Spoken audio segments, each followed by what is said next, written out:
one of history's most significant innovations, Part 2. As Paul Harvey would say, and now the rest of the story. We've certainly had some challenges that relate to the development of nitrogen fertilizers. Yes, sometimes an invention can be too useful.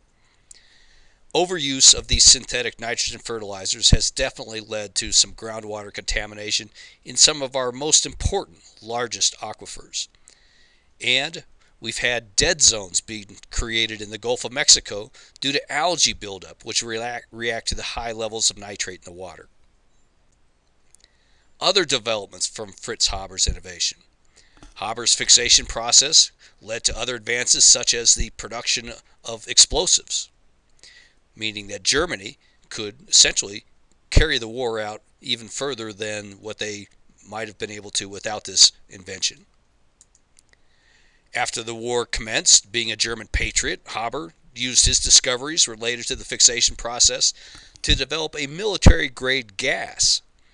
And he got so enthusiastic that he personally oversaw the application of this gas on many battlefields. When he went back to Berlin to celebrate the first successful application of military-grade gas on the battlefield, his wife actually committed suicide. And some people speculate that she committed suicide partially due to her disgust with her husband's military applications of his invention.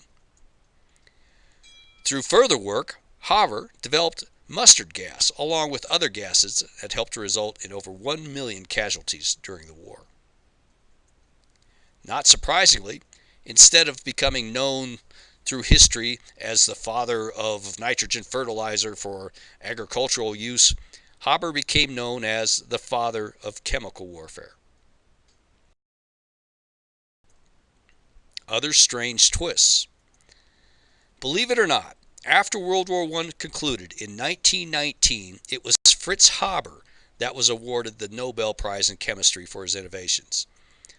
So a little known fact about this was that the Nobel Prize itself was funded by a guy by the name of Alfred Nobel, who made his fortune through the use of nitroglycerin in making dynamite.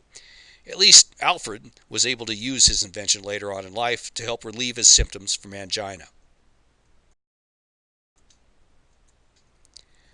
Haber, having quite an ego, thought that he could single-handedly help Germany pay off their huge war reparation debt after the war was over through developing a process of extracting gold from seawater. Unfortunately for Haber, he failed miserably in this attempt.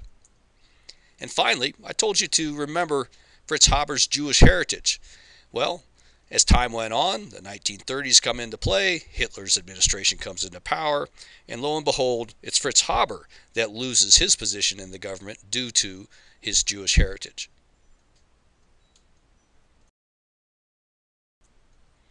In sum, while Haber's innovation is arguably one of the most significant in history, his final historical scorecard is actually quite mixed. On the positive side, through Haber's work, billions of people have benefited from advanced food yields. And because of, the fact that it is a cheap source of nitrogen fertilizer and was used so extensively and some would argue misused, we do continue to learn how to better manage the use of nitrogen in agriculture. On the negative side, through the overuse of some of his fertilizers, we have damaged, and some say permanently damaged, some very valuable environmental resources.